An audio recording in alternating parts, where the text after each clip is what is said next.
భక్తివర్ణ ప్రేక్షకులకు శుభోదయం 12/8/2024 స్వస్తి శ్రీ చాంద్రమానం క్రోధినామ సంవత్సరం దక్షిణాయనం వర్ష ఋతువు శ్రావణమాసం శుక్లపక్ష అష్టమి సోమవారం అష్టమి తెల్లవారుజాము 4:44 వరకు విశాఖ నక్షత్రం పూర్తిగా ఉంది. వర్జ్యం ఉదయం 11:36 నుండి 1:20 వరకు, దుర్ముహూర్తం ఉదయం 12:30 1:21 వరకు, మళ్ళీ మధ్యాహ్నం 3:02 నుండి 3:53 వరకు దుర్ముహూర్తాలు. సూర్యోదయం 5:45, సూర్యాస్తమయం 6:25, అమృతగల రాత్రి 9:59 నుండి 11:43 వరకు, రాహుకాలం ఉదయం 7:30 9 వరకు రాహుకాలం. శుభ సమయం ఉదయం 6 నుండి 7 వరకు ఉదయ శుభకాలం.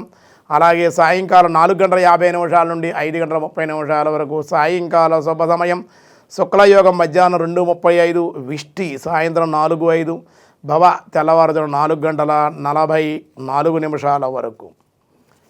ఈరోజు దినారంభ చక్రాన్ని బట్టి మేష వృషభ మిథున కర్కాటక రాశి వారికి అనుకూలంగా ఉంది. సింహ కన్య తుల వృశ్చిక రాశి వారికి మిశ్రమంగా ఉంది. ధనసు మకర కుంభ మీనరాశుల వారికి అనుకూలంగా ఉంది.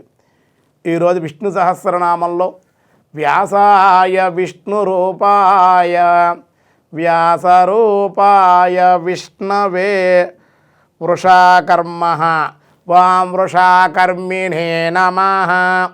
వృష అనగా ధర్మము అని, ధర్మమే తన నిజకర్మగా కలిగినటువంటి వాడు కనుక ధర్మ సంస్థాపనార్థం అవతరించినటువంటి వాడు కనుక ధర్మముని అనుష్ఠానముగా చేయువాడు కనుక శ్రీహరికి వృషాకర్మ వృషాకర్మిణీ నమః అనేటువంటి నామం కలిగిందని మన వాళ్ళు చెప్పారు. ఈరోజు స్వస్తి. మిగతా విషయాలు రేపు చూద్దాం.